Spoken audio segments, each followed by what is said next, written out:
کمال کیسے حاصل کریں؟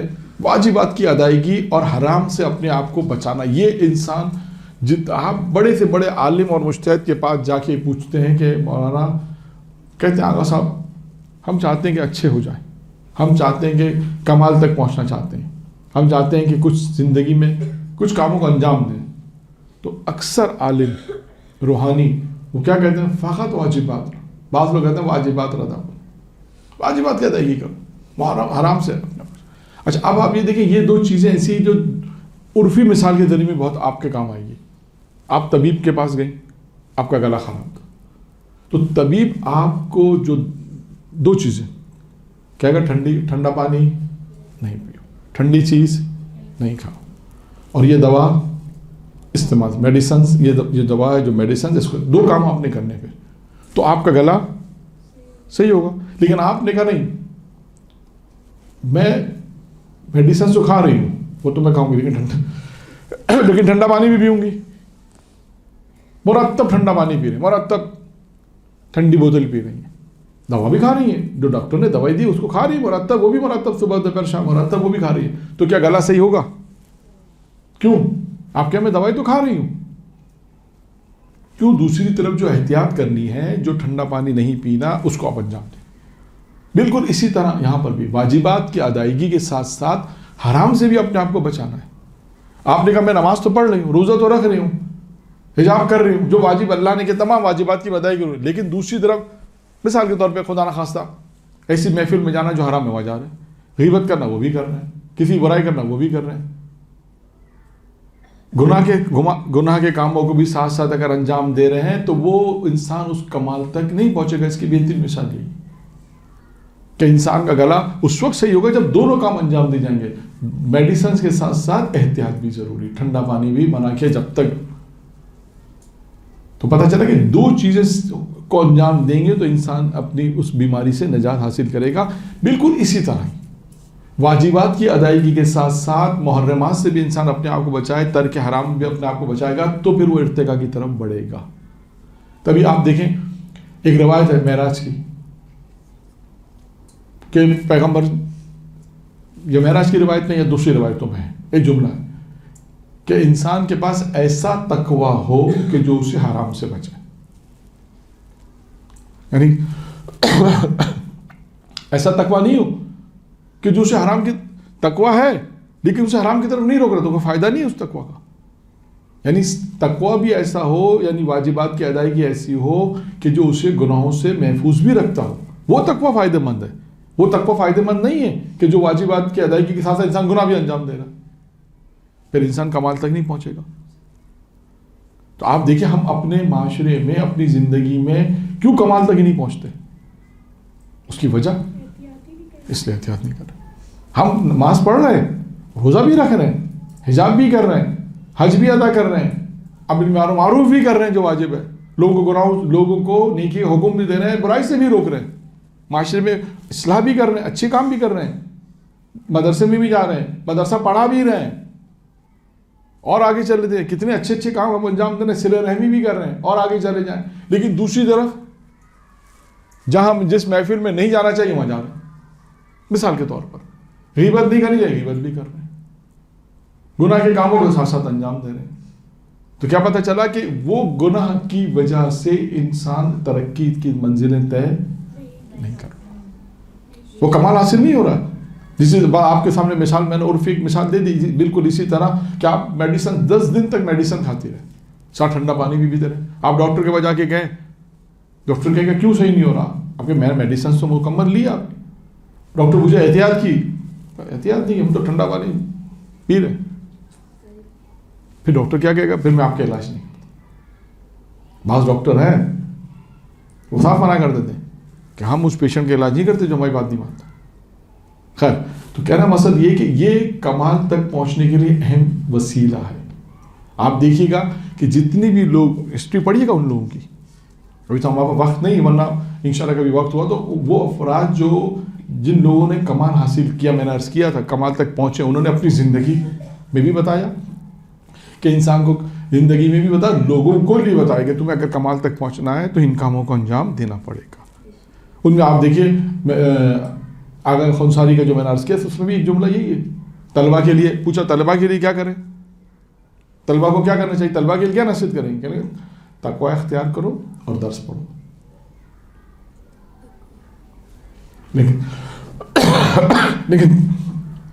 لیکن تقوی بھی کیسا ہوگا, جو گناہوں سے بچائے گا. تقوی ایسا نہیں ہوگا جو گناہوں سے نہیں بچائے گا, تقوی ایسا ہو جو گناہوں سے بچائے. اب آئیے نمبر 2, اسی کے ساتھ انہی چیزوں کو بیان کرتے ہیں. مستحبات کو انجام دینا ہے اور مکروہات سے اپنے آپ کو بچانا. دیکھیں مستحبات کے اپوزٹ کیا ہے, مکروہات. واجبات کے اپوزٹ محرمات.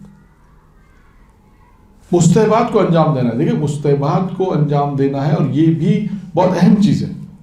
ہمارے یہاں کیوں بہت سے ایسے مستحبات, یعنی بہت سے مستحبات جو ہیں لوگ انجام نہیں دیتے, جس کی بنا پر وہ ثواب حاصل نہیں کر پاتے. اور یہاں پر میں ایک قصہ بھی آپ کو بیان کروں. تاریخ میں واقعہ ہے, کتاب کا نام ہے سیم فرزگان, جہاں تک مجھے یاد ہے. فارسی میں ایک زمانے میں دیکھی تو, اردو میں پتہ نہیں ترجمہ نہیں ہوا, نہیں معلوم نہیں, لیکن اس کتاب میں یہ واقعہ لکھا گیا ہے کہ غالباً شہید اول کے بیٹے نے پیغمبر اسلام کو خواب میں دیکھا اور پوچھا, پیغمبر اسلام سے ایک سوال پوچھا. پیغمبر اسلام سے سوال یہ پوچھا کہ پرانے زمانے کے جو علماء تھے, پہلے کے جو علماء تھے, ان میں کرامت ہوتی تھی, آج کل کے علماء میں کرامت کیوں نہیں؟ ہو سکتا ہے یہ سوال آج بھی کوئی کرے تو کرتے ہیں, لیکن اس نے, ان کے بیٹے نے کس سے سوال پوچھا؟ رسول خدا سے. پیغمبر کو خواب میں دیکھا, پیغمبر سے سوال پوچھا. پیغمبر اسلام نے کہا کہ صرف وجہ اتنی کہ پرانے جو علماء تھے ان کے بعد احکام کی 2 ہی قسمیں تھیں. آج جو علماء ہیں ان کے احکام کی 5 قسمیں, بس اتنا سے فرق ہے. آج کے احکام کتنی قسمیں ہیں؟ 5. واجب, حرام, مستحب, مکروہ اور مباح. یہ آج کا. پہلے کے جو علماء تھے ان کے 2 قسم کا, حرام اور واجب. کا وہ لوگ مکروہات کو حرام میں شمار کرتے تھے, مستحبات کو واجب. اور مباح تو کام وہ ہے جو اگر اللہ کے لیے کیا جائے تو وہ مستحب ہو جاتا ہے, جو کام اللہ کے لیے کیا جائے وہ مستحب ہو جاتا ہے. تو کہا کہ پرانے جو علماء تھے ان کے بعد احکام کی صرف 2 ہی قسمیں تھیں, یعنی وہ مکروہات کو, مثلا مکروہ کو کہتے ہیں نہیں انجام نہیں دینا, مثل حرام ہے. مستحب مثل واجب انجام دینا ہے, انجام دینا ہے اسے, اگرچہ مستحب ہے لیکن مثل واجب. تو پتہ کیا چلا کہ تو انسان کے اندر دیکھیں کرامتیں پیدا ہوتی. شہید اول کا قصہ ہے کہ پچھلے ہفتے شاید آیا تھا کہ جو لکھتے ہیں پہلے زمانے میں تو دوات لکڑی سے اور دوات سے لکھا جاتا تھا نا. اگر آپ ایک لکڑی کا جو قلم ہوگا وہ دوات میں اگر ڈالیں گے, انک میں ڈالیں گے تو کتنے لائنیں لکھ سکتے ہیں. آپ نے پرانے لوگوں کو دیکھا ہوگا, وہ شاید انہوں نے اس میں دوات میں ڈالا پھر فوراً لکھا, پھر ڈالا پھر لکھتے تھے. کہتے ہیں شہید ثانی کے لیے مشہور ہے یا لکھا گیا ہے کتابوں میں, ان کے واقعات اہل علم بیان کرتے ہیں کہ وہ ایک دفعہ دوات میں ڈالنے کے بعد, انک میں ڈالنے کے بعد 40 لائنیں لکھا کرتے ہیں. یہ کرامت ہے جی, بالکل یہ کرامت. ہاں اچھا, یہ کمال بھی ہے, کمال ہے نہیں ہے تو کیسے پہنچے؟ وہی پیغمبر نے ایک فارمولہ بیان کر دیا کہ مستحبات مثل واجبات.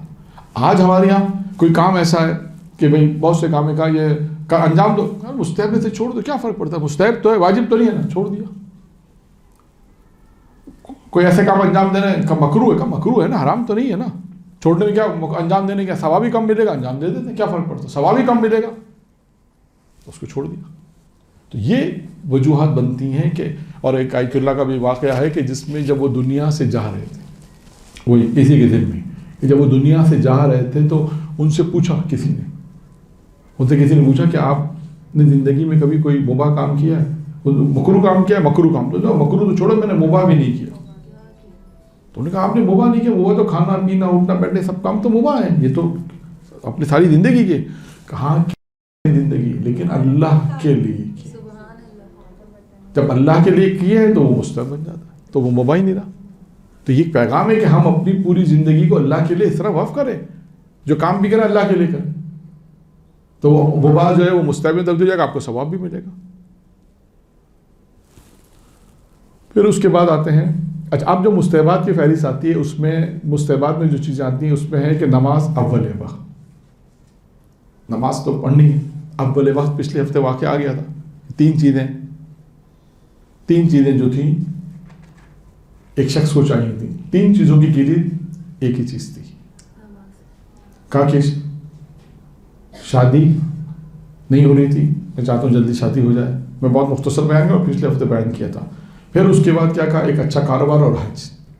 تو آیت اللہ حسن ناخودی جو مشہد میں تھے انہوں نے ان تین کہتے ہیں مشکل چیزوں کی کلید یعنی تین تالوں کی چابی ایک ہی چابی تھا، ایک ہی چابی چیز تھی. کیا کہا کہ نماز اول وقت میں پڑھو تمہاری تھمو. تو وہ شخص بیان کرتا ہے کہ میں نے بہت ہی کم وقت میں نماز اول وقت میں پڑھنا شروع کی اور تو کم وقت میں ان تین چیزوں کو حاصل کر لی. مستحبات میں جب انسان شروع کرے، مستحبات نماز ہے، پھر نماز اول وقت میں ہے. نماز اب البتہ آپ کے لیے ممکن نہیں ہے کہ نماز جماعت کے ساتھ ہو، مسجد میں ہو، لیکن یہ جو چیزیں ممکن ہیں تو اس میں اذان و اقامت، یہ تو آپ لوگ کے لیے کہ اذان میں اذان و اقامت، تاکیبات کا پڑھنا، یہ سب چیزیں ہیں تاکیبات کا پڑھنا. پھر آ جائیں قرآن، یہ بہت اہم چیز ہے. اپنی زندگی میں قرآن کو آپ پڑھنا روزانہ. آپ دیکھیں روزانہ پڑھنا کوئی ایک سورہ، کوئی ایک چھوٹا سورہ زندگی روز اپنی زندگی میں رکھ لیں کہ یہ سورہ پڑھے بغیر مجھے سونا، جو چھوٹا سورہ پڑھنا چاہتے 30 آیتوں والا، 40 آیتوں والا. اگر سورہ یاسین ہے تو 83 آیتیں ہیں، بہترین ہے. کہا جاتا ہے کم از کم 50 آیتیں روزانہ کی پڑھی جائیں. اب دیکھیں قرآن کی بات آئی تو ایک مثال میں آپ کو دوں. قرآن کرتا کیا کام؟ یعنی اگر آپ تلاوت قرآن کریں تو ویسے بہت سے فوائد ہیں. انسان کے گھروں کو منور کرتا ہے. انسان کے روایت میں کہ قرآن انسان کے گھروں کو منور کرتا ہے، وہاں پہ شیطان پھر نہیں آتا. اور بھی بہت سے فوائد ہیں. ایک اور چیز قرآن کی فضیلت میں اور قرآن کے ایک کتاب میں ایک رائٹر نے بہت اچھی مثال دی. آپ کو میں دنیاوی طور پہ ایک مثال دوں. یہ اینک، میری اینک یا آپ کی اینک کیا کام کرتی ہے؟ اگر میں اینک اتار دوں تو مجھے دکھے گا ہی نہیں، دھندلا کیا دکھے گا ہی نہیں. یعنی اینک کا کام کیا ہے کہ اس دور کی چیز کو قریب کر دیتی، اس کو ویژن بڑھا دیتی. مائک کیا کام کر رہا ہے؟ آواز کو بڑھا رہا ہے. یعنی اگر مائک نہ ہو تو 50 خواتین سن سکیں گی، مائک ہوگا تو کیا ہوگا؟ 200 خواتین سن سکیں گی، باہر والی خواتین سن سکیں گی. مائک آپ نیچے لگا دیں، اسپیکر نیچے لگا دیں تو نیچے کے لوگ بھی سن سکیں گے، اوپر لگا دیں اوپر کے لوگ بھی. تو مائک نے کیا کام کیا؟ میری آواز کی جو پاور کہہ لیں، کیا کہتے ہیں اسے، ویژن اس کو بڑھا دیا، ویژن کو بڑھا دیا، اسپیچ بڑھا دیا. سب سے آسان لفظ. یعنی جو 50 خواتین سن سکتی تھی 200 خواتین سن رہی ہیں، 400 خواتین سن رہی ہیں. اسی طرح یعنی یہ کام کس نے کیا؟ مائک نے کیا. اسی طرح اینک جو میں اگر اتار دوں تو کچھ نظر نہیں آئے گا، پہن لوں تو اینک نے کیا کام کیا؟ جو دور کی چیز تھی اب مجھے صاف نظر آ رہی. تو آپ کہتے ہیں کہ قرآن کیا کام کرتا ہے؟ کہا قرآن انسان کے قلب کے ویژن کو بڑھا دیتا ہے. قرآن یہ کام کرتا ہے. روزانہ تلاوت قرآن کریں گے تو قلب کے اندر ایک استطاعت، آپ کی وسعت ہو جائے گی، جلدی انسان سمجھنے لگے گا. پہلے انسان کن ذہن تھا، جسے کہتے ہیں نا انسان کے ذہن کی صلاحیت کو بڑھا دے گا. اس کو آسان الفاظ میں یہ پڑھ لیں. بہت سے ایسے لوگ ہیں جو بہت جلدی نہیں سمجھتے. جیسے حافظے کے لیے بھی کیا جاتا کہ قرآن کی تلاوت کریں. حافظے کے لیے بھی کہ انسان تلاوت قرآن کرے تو حافظہ انسان کا. لیکن جیسے آپ لوگ خواتین مجلس پڑھتی ہیں تو اس میں حافظہ بہت اہم چیز ہے. پڑھتے پڑھتے بھول جائیں گی تو کیا ہوگا؟ بھول جائیں گے، ایسا ہوتا ہے. تو کہنے کا مقصد ہے کہ قرآن روزانہ کوئی ایک چھوٹا سورہ، جیسے آج کیا چھوٹا سورہ لینا ہے 30 آیتیں 40 آیتوں والا، جو روز پھر اگر اچھا ہو جائے پر عادت ہو جائے. پھر بڑے بڑے مرجع مجتہد وہی ائمہ کی روایت سے یہی نتیجہ نکالتے ہیں. بڑے اہل علم کے پاس جائیں، منبریوں کے پاس جائیں، وہ یہی کہتے ہیں کہ آپ قرآن سے اپنی آشنائی پیدا کریں، قرآن کو اپنا دوست بنائیں، قرآن کو اپنا دوست بنائیں، قرآن سے آشنائی پیدا کریں. آپ دیکھیں جب انسان زیادہ قرآن پڑھنے لگے گا، عادت ہو جائے گی، تو وہ بہت سی چیزوں میں وہ قرآن کی مثالیں بھی دے گا کہ ہاں قرآن کے فلاں سورہ میں یہ ذکر آیا. اگر وہ آہستہ آہستہ اپنے بڑھائے گا، پھر ترجمہ بھی پڑھے گا تو اس سے بہت ساری چیزیں قرآن سے مربوط چیزیں یاد ہو جائیں گی. کوئی ذکر آئے گا تو کہے گا ہاں صاحب کہف کا ذکر فلاں سورہ میں آیا ہے. بنی اسرائیل کا ذکر آئے گا تو کہا فلاں سورہ میں آیا، اگر اس نے ترجمہ بھی ساتھ ساتھ پڑھے بعد میں ایسے ایسے آتا.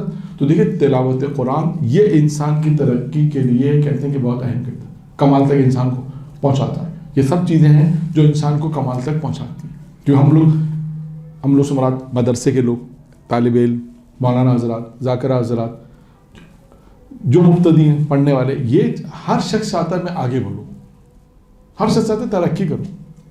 تو ترقی کے لیے انسان کو کمال کے لیے کچھ قربانی دینی پڑے گی.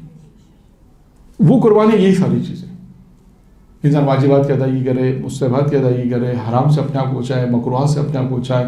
اس کے بعد جو ہے وہ نماز، اگر نماز کی بات ہے تاقیبات، اگر انسان مرتب تاقیبات پڑھے، مستحب نمازیں ہیں، اذان اقامت ہے، قرآن کی تلاوت ہے.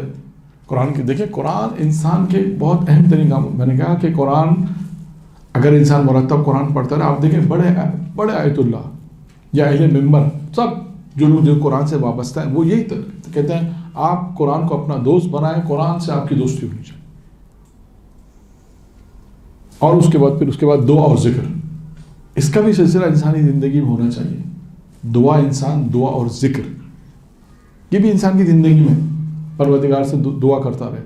ذکر کا کوئی وظیفہ جو روزانہ دعا پڑھنے، آج کی تسبیح جیسے درود کی تسبیح ہے، انسان اس کو پڑھے. اس طرح روزانہ کی تسبیح ہے، کوئی ذکر ہے، انسان اس کو پڑھے. انسان عادت ڈالے کہ میں اپنے آپ کو پابند. بعض اوقات لوگ دیکھیں پابند بناتے ہیں تو پھر کامیاب ہوتا ہے، کبھی کیا کبھی نہیں کیا، کبھی کیا، وہ فائدہ نہیں دیتا. روز انسان اپنے آپ کو پابند بنائے کہ میں یہ کام، یہ ذکر مجھے پڑھنا ہے، یہ دعا مجھے پڑھنی ہے. پھر دیکھیں انسانی زندگی میں تبدیلی آتی ہے، ایسا نہیں آتی، بس شرط ہے کہ وہ تمام شرائط بمرتب ہونے چاہیے. پھر اس کے بعد ہے توسل اہل بیت، جو میں نے آپ سے عرض کیا کہ دیکھیں توسل اہل بیت. ابھی آپ کے سامنے بھی میں نے واقعہ بیان کیا، امام زمانہ کا توسل تھا. اس جناب عباس کا واقعہ میں تھا، اس نے توبہ کے لیے پڑھا، لیکن پہنچا مجلس سے ذکر عباس نے اس کو ہدایت. تو اب توسل، اب آئیے توسل میں ایک واقعہ شاید آپ لوگوں نے سنا ہوگا، لیکن چلے بیان کر دیتا ہوں. نجف اشرف کا واقعہ ہے، اور بھی بہت سے واقعات ہیں، لیکن شاید شیخ مرتضی انصاری کا واقعہ ہے. مجھے نہیں معلوم، میں نے تو شاید پتہ نہیں پڑھا، یاد نہیں ہے شاید، لیکن بہرحال توسل کے میں آیا تو ضمنی طور پہ اس واقعے کو پڑھ دیتا ہوں تاکہ آپ دیکھیں گے توسل کتنا اہم ہے اور انسان کو کہاں پہنچا دیتا ہے. شیخ مرتضی انصاری نجف اشرف میں آج سے تقریباً 150-200 سال پرانے مرجع پشت ہیں. خود ان کے اپنے واقعات بڑے دلچسپ واقعات ہیں.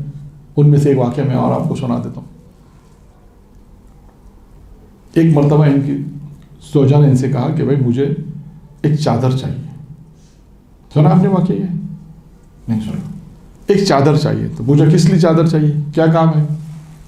کہا کہ یہ جو بستر رکھے ہوتے ہیں گھروں میں، اس بستر پہ ڈالنی چادر، برا لگتا ہے، مہمان آتے ہیں برا لگتا ہے، ایک چاہتا ہوں ایک چادر اس پہ ڈال دی جائے. تو انہوں نے کہا کہ میں اس کی ضرورت محسوس نہیں کرتا ہوں،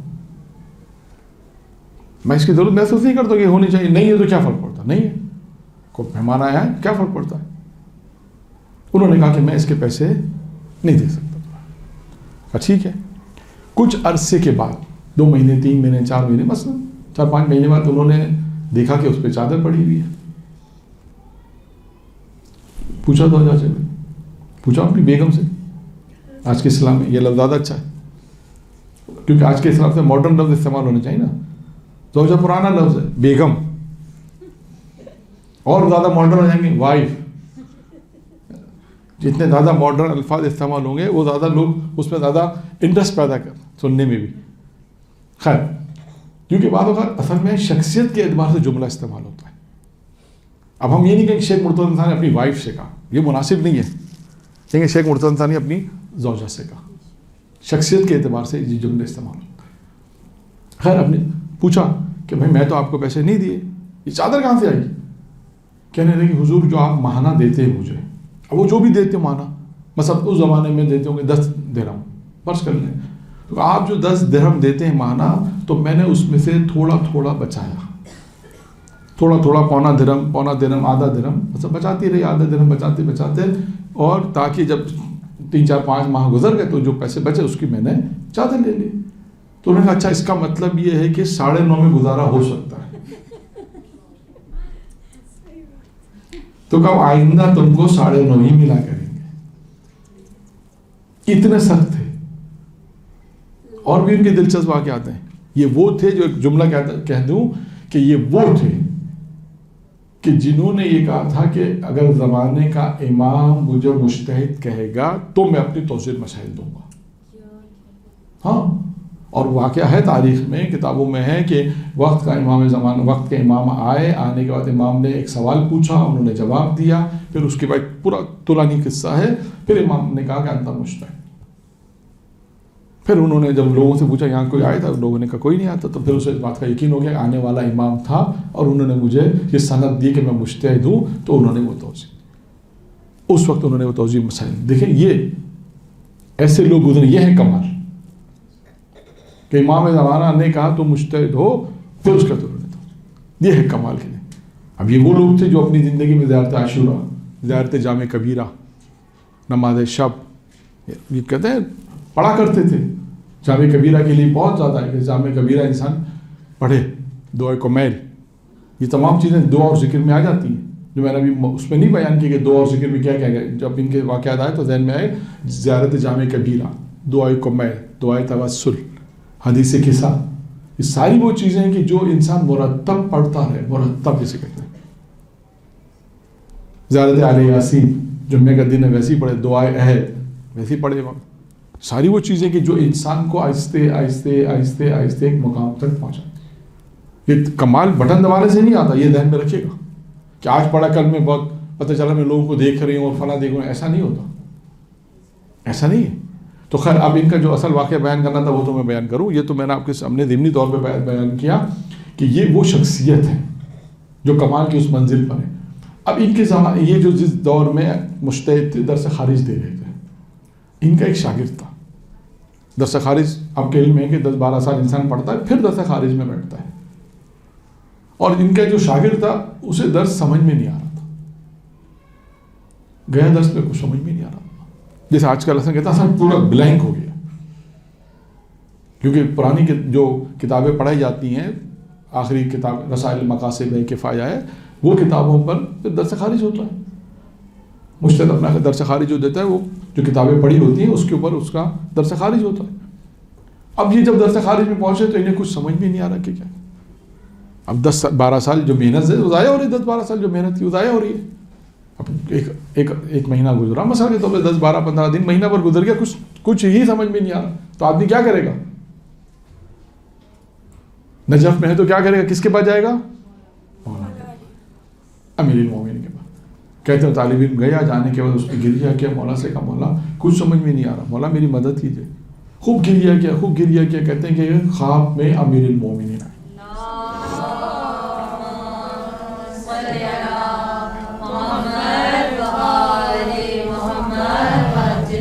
خواب میں امیر المومنین آئے اور آنے کے بعد اس کے کان میں کہا بسم اللہ الرحمن الرحیم. اب آپ سوچیں جس کے کان میں مولا بسم اللہ پڑھے اس کی ذہن کی کیفیت کیا ہوگی. اب جب یہ درس پہ پہنچے تو ان کو درس ایکسٹراڈنری سمجھ میں آنے لگا، بہت زیادہ سمجھ میں آنے لگا. اچھا اب یہ باریک سے باریک اعتراض بھی کر رہے ہیں. اچھا لوگ طالب علم دیکھ بھی رہے ہیں کہ یہ اعتراض کسی کی سمجھ میں نہیں آ رہا. مثلا روزانہ یہ سلسلہ چلتا ہے کچھ دنوں تک. استاد بہرحال استاد ہوتا ہے، یہ یاد رکھیے گا. استاد نے دیکھا، روز دیکھتے تھے یہ سوالات کر رہے ہیں، باریک سوالات کر رہے ہیں. استاد بہرحال استاد ہوتا ہے. استاد روزانہ ان کے جوابات دیتے رہے. ایک دن استاد ممبر سے اترے، اس کے قریب آئے، اس کے کان میں ایک جملہ کہا اور چلے گئے. اور آج کے اسلام میں اس کو میں اپنے الفاظ میں تعبیر کریں کہ جو جملے کے بعد اس کا چہرہ اتر گیا. کیا کہا استاد نے؟ استاد نے اس کے کان میں کہا کہ جس نے تیرے کان میں بسم اللہ پڑھی ہے اس نے میرے کان میں پوری سورہ حمد پڑھی ہے. اب سوچ لیں، اب دیکھیں یہ شخصیت ہے کمال کی. شیخ انصاری اس منزل پر ہے. یہ اگر آپ سوچیں کہ یہ اس سے بڑا کیا کمال ہے کہ امیر المومنین آ کے سورہ حمد پڑھ جائیں، اس سے بڑی کیا انسان کو کمال چاہیے. اب یہ شخصیتیں کیسے پہنچی؟ یہ ان کی اپنی زندگی جن میں یہ تمام چیزیں جو میں نے آپ کو بیان کی یہی ہیں. واجبات کی ادائیگی ہے، مستحبات کی ادائیگی ہے، پھر اس مستحبات میں بھی نماز ہے، تعقیبات ہے، دعا ہے، ذکر ہے، قرآن ہے. پھر ذکر دعا میں بھی کون کون سی دعائیں؟ زیارت جامع کبیرہ ہے، ہر شب جمعہ اگر کوشش کرے دعائے کو میل ہے، حدیث قصہ ہے، میں دوبارہ ریپیٹ کر رہا ہوں، مطلب وہ ساری چیزیں، یہ وہ سب چیزیں جو انسان اگر اپنی زندگی میں ان چیزوں کو لیا ہے تو پھر آہستہ آہستہ وہ ان کمال کی منزل پہنچے اور یہاں تک پہنچے گا. ایسا نہیں ہے یہ بھی عام انسان ہے، وہ معصوم نہیں ہے یہ بھی. اور ایسے ایک نہیں، کتنے ایسے واقعات ہیں جو امام زمانہ سے بھی مربوط ہیں، مولا کائنات سے بھی مربوط ہیں، حتیٰ بہت سے دیگر ائمہ سے بھی مربوط ہیں. تو خیر ایک چیز اور رہ گئی آخری، وہ ہے روزہ رکھنا. بس روزہ رکھنا. تو ہم نے آپ کے سامنے تقریباً پچھلے دنوں میں اور آج ان 2 دنوں میں جو ہے وہ اس چیز کو کمپلیٹ کیا. اس موضوع کو اگرچہ بہت ساری چیزیں اس میں اور بھی آ سکتی ہیں، لیکن لیکچر کی حد تک تقریباً جو لیکچر کا ہمارا ٹائم تھا اس کے اعتبار سے کہ مختصر ہم نے چیزیں اس میں بیان کی کہ اگر انسان کمال حاصل کرنا چاہتا ہے تو کس طرح کمال کو حاصل کرے گا. پہلے کمال کو سمجھے گا کہ کمال کیا ہے. آج کی مثال میں بھی آپ دیکھیں، خود 2 مثالیں آپ کو میں نے دے دی. خود شیخ انصاری کی مثال آپ لے لیں، خود شیخ انصاری ایک کمال کی منزل پہ پہنچے. یہ کمال ہے کہ امیر المومنین علیہ السلام جو ہے وہ خود آئے، اللہ نے سورہ حمد پڑھی، یہ کمال ہے. تو یہ کمال پہ پہنچے تو کیسے پہنچے، یہ ایک سوال ہے. اور آپ کے سامنے ان چیزوں کو بیان کیا کہ انسان اگر ان چیزوں کو انجام دے تو کمال کی منزل پہ پہنچ سکتا ہے. درود پڑھے محمد و آل محمد.